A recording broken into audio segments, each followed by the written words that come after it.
educator and interim curator here at the Erie Canal Museum in downtown Syracuse, back with another Artifact Friday, highlighting the artifacts on display here in our great Erie Eats exhibit. We are lucky enough here at the Erie Canal Museum to have these incredible artifacts on display in our Erie Eats exhibit due to a generous loan by the Hurd family, who still owns these pieces of Flow Blue China, as well as several others of Kate Lavender's set. So thank you very much to the Hurd family. Thank you as always to the Erie Canalway National Heritage Corridor and to the William G. Pomeroy Foundation for supporting this year-long effort looking at the history of food and the Erie Canal. If you're interested in checking out Erie Eats, come on down before October 31st or check out our virtual exhibit. On to today's artifact, which is actually plural artifacts today. These three pieces of Flow Blue China. So, what's their story? Well, let's get into it. It shows us an interesting slice of Erie Canal history and highlights a very interesting person in the history of the canal. With the opening of the Erie Canal, more and more people needed or wanted to travel through upstate New York, either for business or for pleasure. In fact, upstate New York is America's first major kind of tourist destination, as the Erie Canal gave people easy access to Niagara Falls and all of the other beautiful and scenic places throughout upstate New York. And you got to see these new cities springing up like Rochester, Buffalo, and right here in Syracuse. All in all, great place to visit. Still is, by the way. Check out the Erie Canal and its corridor. Anywho, as more people start to travel on the canal, boats quickly began taking advantage of that. Boats called packet boats, built specifically to carry passengers, quickly arose to accommodate the need for more passenger travel. Now, these boats offered one of the first forms of sort of all-inclusive travel, with travelers served meals and sleeping in the boats, as well as traveling in them. The interior of packet boats typically consisted of a large chamber where a table could be set up in the middle for meals, then removed to allow beds to be dropped down from the walls for guests to sleep. Generally, packet boats were divided into two different chambers with kind of a curtain across, dividing men and women. Packet boat operators aimed to offer their customers as luxurious of a trip as possible. And this was to help them stand out against their competition.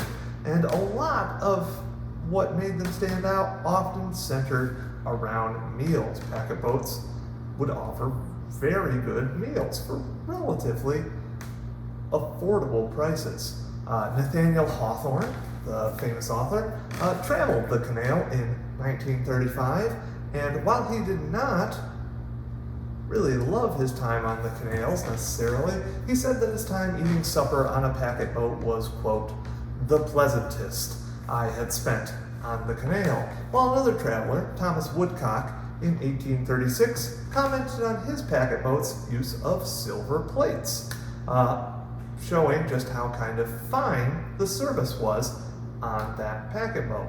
And right here next to me is an example of the kind of fine china and fine service that they had on packet boats on the Erie Canal. This set of Flow Blue China, originally from England, was used on board packet boats by cook Kate Lavender, an English immigrant who eventually came to live at Hurd Orchards in what is now Holly, New York, where she gave some of her service to Betty Hurd as a wedding present. Kate, in addition to being a pretty good cook and having this gorgeous china, was known for her quick wit, as well as some unorthodox food preparation methods, including having a cat lay on bread to make it rise faster, and baking cherry pies without removing the pits. Yum. Also, I don't know if it's related or not, but this little story about Kate has come down through the ages. She also didn't really have any teeth left. Who knows if that was from eating cherry pit filled cherry pies or just poor oral hygiene. But it is a little tidbit about Kate that has survived through the centuries. So while you've got this fine dining on packet boats with lovely service like this, on board freight boats, the other major type of boat really on the canal, the fare was much simpler than on the packets, with meals typically consisting of stews and roasts. If you want to see some more kind of this traditional food, I highly suggest checking out our Erie Eats videos, where we look at the recipes actually in this artifact here, Oliver Wendell Petrie's cookbook, where he was a cook on board an Erie Canal barge. Canal barge. Anyway, the food that would have been served on these, as well as in freight boats, were originally would have been cooked over open fires, but stoves eventually became to replace fires as the primary way to cook food on board boats, as well as along the canal's banks.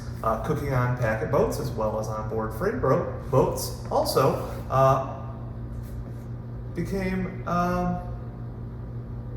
one profession where we see a lot of African Americans, especially African American women, participating in, showing just kind of how diverse the world of the canal was, and that it did provide, especially through the food service industry, a lot of opportunity for African Americans. And that became especially prevalent as the 19th century progressed. So, as you can see, lots of information we can take out of these artifacts, and how our food history of the Erie Canal helps us to learn more about the broader story of the Erie Canal. So, hope you enjoyed this. If you have been enjoying this series or any of our other things, I highly suggest becoming a member of the Erie Canal Museum, which you can do either right here. You actually get a $10 discount if you come on down to the Erie Canal Museum and sign up for a membership here, or you can do it on our website, eriecanalmuseum.org. And you can also find a ton of great Erie Canal resources there. Be sure to like and subscribe to this video. Thank you.